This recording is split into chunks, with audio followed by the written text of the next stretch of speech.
Hey guys, welcome back to another video. Today we're going to be talking about the time when an 18-year-old king went to war with Russia. Let's begin, shall we? The year is 1697 and the mighty empire of Achaia, Sweden, dominates the Baltic. It has lost its king and who is to inherit the throne but his 14-year-old son, Charles XII. A teenager as the king of a massive empire with enemies at every border. What could possibly go wrong? And surprisingly, nothing did. Until he went to war with Russia. Frederick IV, the King of Denmark, wanted back traditional Danish land in southern Sweden, which had been taken by the Swedish fish. The King of Poland-Lithuania, Augustus II, wanted more power since the king had to be elected and didn't have much power. So if he liberated a province from Sweden, the nobles there could have made him king. Also, a quick side note, the Polish king was elected by a body called the Szlachta, which represented about 10% of the Polish population, and those people came from various economic backgrounds. To compare, when the United States was formed, 20% of the population was represented in voting. So Poland was pretty ahead of its time.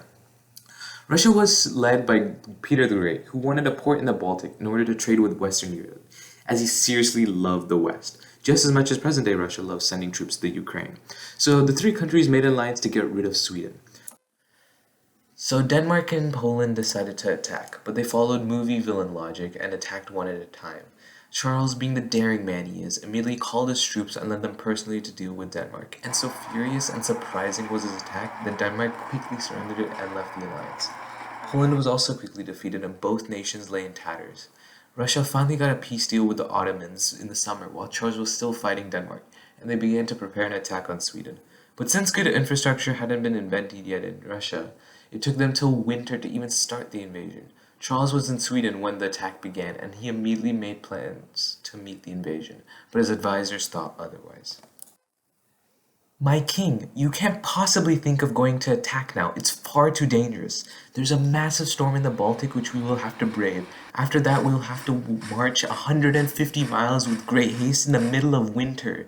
And then if we do even reach, we will be outnumbered 4-1. And to add to that, Russians have dug in defenses they have been preparing for weeks. Do you really still think we should go? Yes. If you didn't get the message, the boy really liked to fight at any cost. After reaching the Russians, they immediately began preparing for an assault, leaving Peter in utter disbelief. Thinking that the Swedes couldn't possibly attack that day, he left his troops with a foreign subordinate who barely even spoke Russian. Again, Peter loved the West and wanted everything to do with it. A storm rolled in later that day with hail and snow buffeting both armies. Charles looked out and with some Superman-type vision noticed that the winds had changed to an angle that almost completely blinded the Russians. This gave him an opportunity to do a surprise attack, and he did. The line almost immediately broke because it was made up of conscripted soldiers with almost zero will to fight, and they ran across a nearby river which had a bridge to get across. But there were so many people on the bridge that the bridge just collapsed, resulting in hundreds of casualties for the Russians. This was a massive victory for the Swedes and a disastrous defeat for Russia.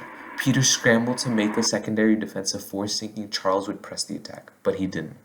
Charles still had a bone to pick with Poland, and he would make them pay. But that's for another time. Thank you for listening.